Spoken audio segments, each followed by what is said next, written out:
everybody, it's Heather from Plymouth Library with a fun little project that you can do at home out of stuff you already have. And it's a little paper crafting project, a fun way to send some love through the mail to somebody that they're thinking about during this homebound time. So what I'm going to show you about today is a fun little idea for making bookmarks. Everything you need to do this you probably already have at home.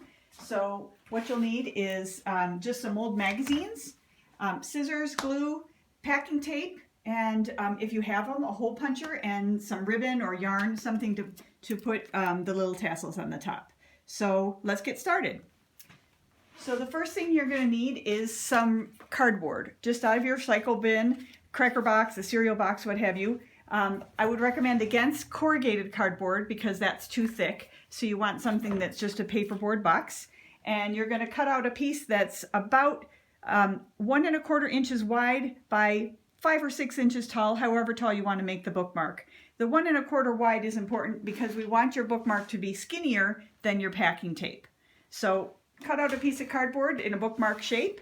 The next thing you're going to do is take your magazine and go through it and find sections of big color, sections where you can find cool patterns or colors, and then you're going to cut strips and arrange them on your bookmark in a pattern that's pleasing to you. So you could stay within one color tone.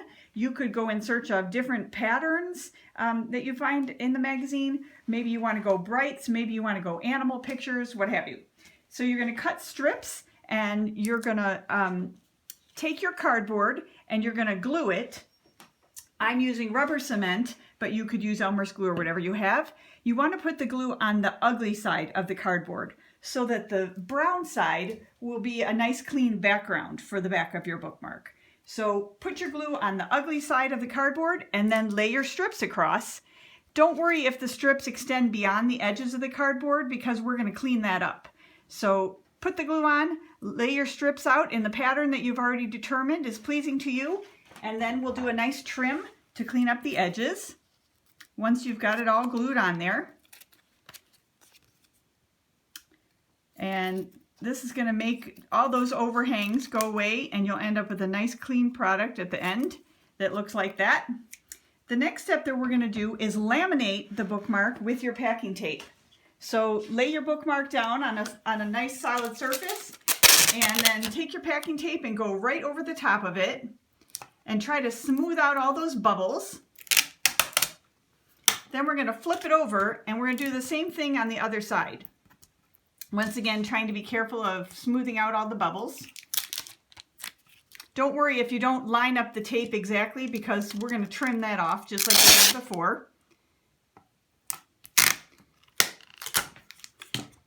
Smooth out all your bubbles. Then you're going to take your scissors and you're just going to trim nice and close to the edges of your bookmark. Now if you have a hole puncher, that's the next thing we're going to do. If you don't have a hole punch, don't sweat it because you can make the hole with just a regular scissors. Punch a hole in the top of your card. And then the last thing you want to do is put a little ribbon or decoration through the top. I did one here that you can see with yarn where I just frayed it all once it was through. This one is done with ribbon. And all I did is just poke a loop through and then feed the ends of your ribbon through the loop that you made, and then what you end up with is a nice little memento that you can pop in the mail to someone that you're thinking about. So I hope you enjoyed this idea. Happy crafting, and we wish you all well.